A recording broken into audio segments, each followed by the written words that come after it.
Today, I want to speak about the wonderful good news that you are not your own, you've been bought with a price. A slave had to be ransomed out of slavery. There had to be a purchase price, a ransom, a kofar. The verse that actually I want to read from Psalm 49. It says that no mere man. This is why Moshiach couldn't be a mere man.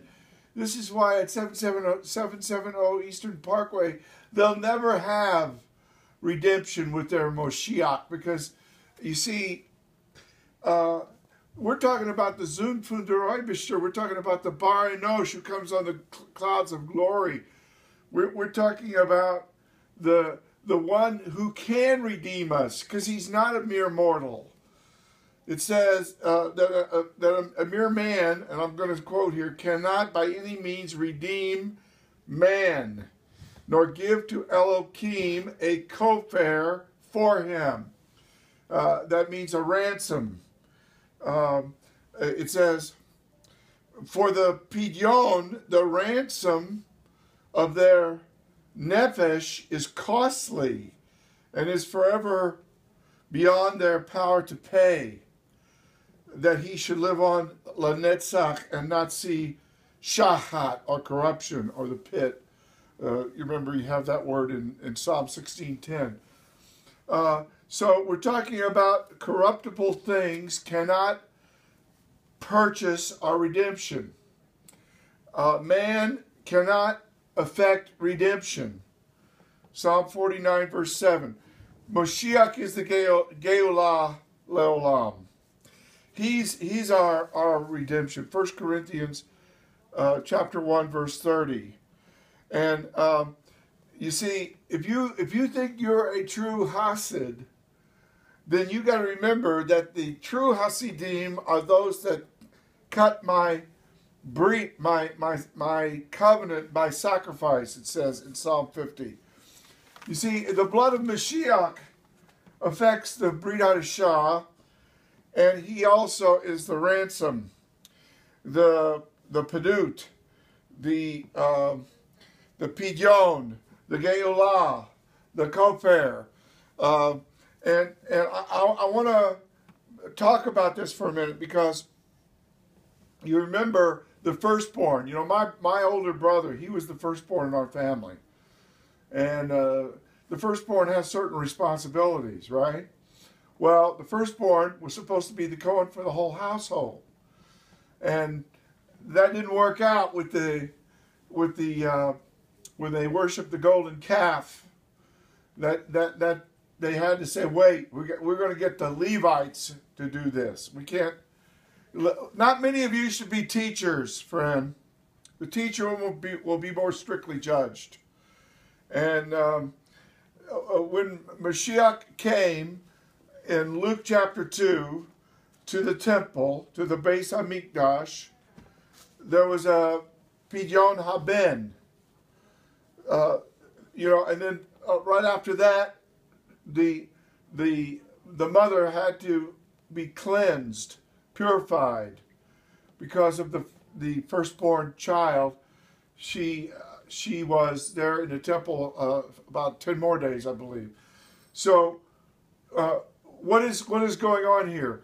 Today, in a modern pidyon haben ceremony, the Kohen is asked, or the Kohen, I should say, he asks the father, which do you want, the child or the 5 shekels? You know, because he's got to redeem his son.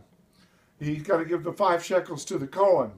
And the Kohen will then be the minister, so to speak. And the firstborn will be relieved of those duties. But ironically, the Kohanim later on, they give him back. The Kohen Gadol says it's better for one man to die for the sins of the people than for all the people to die. So what I'm trying to say is, here you are, you're a young person, you think, what am I going to do? Am I going to go to college? Am I going to get a job? Am I going to get married? I'm in love with this guy. I'm very depressed. Everything is not working the way I want. I want my life to be this way, that way, the other, and I can't get it together. Friend, you're not your own. Let's go back to square one here. You're not your own. You've been bought with a price. It's not a matter of what you want. It's not a matter that you're going to go here and make money and do this, do that. If the Lord wills, you belong to Him. And listen, when you come back to that realization, it takes a lot of stress off of you. You belong to the Lord. You're His property. He redeemed you. You weren't redeemed but with silver and gold. It wasn't 5 shekels. It was the blood of the Lamb.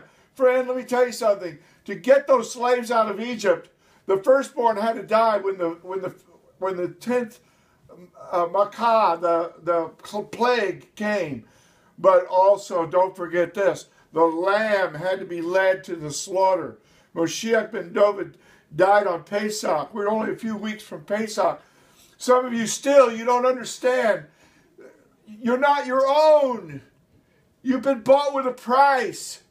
Relax. Let the Lord have His way with your life. You belong to Him.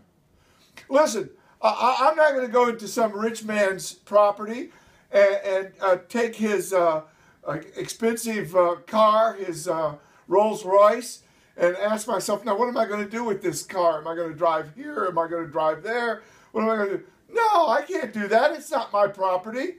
It's His property. I have to leave it alone. It's not my problem about the oil changes or anything. Listen, friend, you belong to the Lord. It's not your problem. You think you got to decide what to do with your life. No, it's not your life anymore. It's His. You've been bought with a price. You need to wait on the Lord. You need to ask the Lord what He wants to do with His property, which is you. Amen?